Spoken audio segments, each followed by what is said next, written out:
Iran. Iran launched retaliatory missile and drone strikes into Israel this morning following Israel's attack on Iran's nuclear program. Israel. Israel launched Operation Rising Lion, a targeted military operation to roll back the Iranian threat to Israel's very survival. یہ دونوں ممالک گزشتہ 6 دنوں سے ایک دوسرے پر مسلسل حملے کر رہے ہیں. آخر کیوں اسرائیل نے اپنے سے 10 گنا بڑے ملک پر حملہ کیا؟ اسرائیل ایران سے چاہتا کیا ہے؟ تاہم اسرائیل ایران میں ریجیم چینج چاہتا ہے. وہ آیت اللہ خامنئی کی حکومت کو ختم کرنا چاہتے ہیں، جس کی وجہ سے انہوں نے 12 جون کو ایران پر آپریشن رائزنگ کے نام سے حملہ کیا. Operation Rising Lion.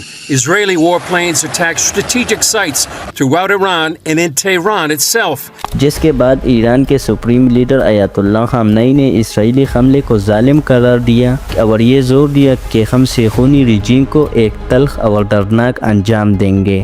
که رژیم صهیونیستی اشتباه بزرگی کرد،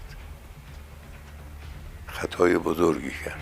جس کے بعد ایران نے آپریشن وعدہ صادق 3 کے نام سے اسرائیل پر حملہ کیا جو اب تک جاری ہے.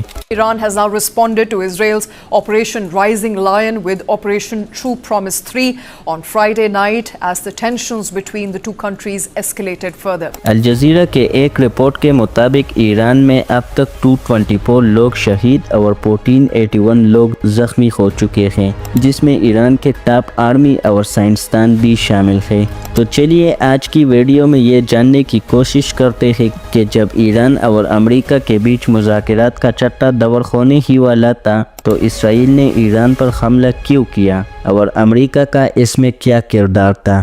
A top focus on WION at the moment after Israel's attack on Iran and Tehran's retaliation, a wave of developments have been triggered in the West Asian region.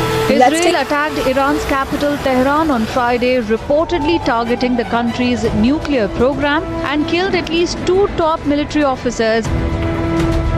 Israel launched Operation Rising Lion, a targeted military operation to roll back the Iranian threat to Israel's very survival.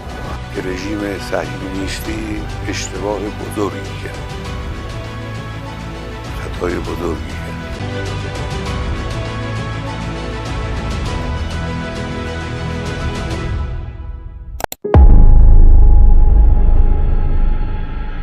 ناظرین، اگر ہم تاریخ میں تھوڑے سے پیچھے چلے جائے تو ہمیں یہ پتہ چلتا ہے کہ اسرائیل کے پرائم منسٹر وہی شخص ہے جس نے 2002 میں صدام حسین کے بارے میں یہ بیان دیا تھا کہ اگر ہم صدام حسین کو قتل کر دیتے ہیں تو اس خطے میں امن آ جائے گا.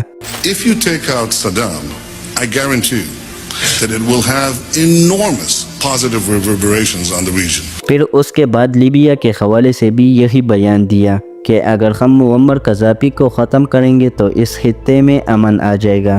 Libya is, while no one is watching, under the cloak, is trying very rapidly to build an atomic bomb capability. I believe that the next step is to choose. It's not a question of whether you have to take action, but what kind of action and against. لیکن آج وہی بیان انہوں نے ایران کے حوالے سے بھی دیا کہ اگر ہم ایران کے سپریم لیڈر کو ختم کریں گے تو اس خطے میں امن آ جائے گا.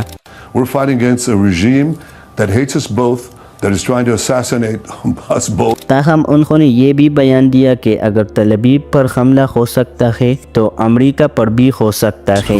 Today it's Tel Aviv, tomorrow it's New York. I understand America first. I don't understand America dead. This is a time for war, a war for our common future. ناظرین، اگر ہم ان سارے واقعات کو دیکھیں جس میں انہوں نے کہا تھا کہ اگر ان لوگوں کو ماریں گے تو خطے میں امن آ جائے گا، لیکن خطے میں اگر امن تھا تو ان لوگوں کی وجہ سے تھا. خطے میں اگر بربادی ہے تو اسرائیل کے prime minister Benjamin Nitin Yahoo کی وجہ سے ہے. غزہ کی حالت ہمارے سامنے ہے کہ کس طرح انہوں نے معصوم لوگوں کو قتل کیا. یونائٹڈ نیشن کی ایک رپورٹ کے مطابق اسرائیل نے اب تک غزہ میں 55,000 لوگوں کو شہید کیا. تاہم انہوں نے فوکس نیوز کو انٹرویو دیتے ہوئے کہا کہ ہم نے صرف اپنی حفاظت کے لیے نہیں بلکہ دنیا کو اس خطرناک حکومت سے بچانے کے لیے بھی کارروائی کی. ہم یہ برداشت نہیں کر سکتے کہ دنیا کی سب سے خطرناک حکومت کے پاس دنیا کے سب سے ہتھیار ہوں. ناظرین، اس دنیا کے لیے تو سب سے خطرناک حکومت اسرائیل خود ہے جو اینی ٹائم معصوم لوگوں پر حملہ کرتے ہیں۔ I think to not only protect ourselves but protect the world from this incendiary regime. We can't have the world's most dangerous regime have the world's most dangerous weapons. We're protecting ourselves, but by doing so we're protecting many others. 6 روز میں داخل ہونے والی یہ جنگ اس وقت اور بھی شدید ہو گئی جب بدھ کی صبح ایران نے اسرائیل پر پتہ 1 ہائپرسونک میزائل داغ دیے۔ اسی دوران اسرائیل نے تہران کے لوگوں کو یہ دھمکی دی کہ تہران شہر کو خالی کر دے، تو دوسری جانب ایران کے نئے آرمی چیف نے اسرائیل کو بھی تل ابیب اور حیفا شہر چھوڑنے کا حکم دیا، تاہم انہوں نے وہی سیم دھمکی اسرائیل کو بھی دی۔ ناظرین، ڈونلڈ ٹرمپ نے اپنی ایکس اکاؤنٹ پر ایک پوسٹ شیئر کیا ہے جس میں انہوں نے کہا ہے کہ ہمیں معلوم ہے کہ ایران کا سپریم لیڈر آیت اللہ خامنئی کہاں چھپا ہوا ہے، ہم اسے فی الحال نہیں ماریں گے لیکن ہمارا صبر ختم ہو رہا ہے۔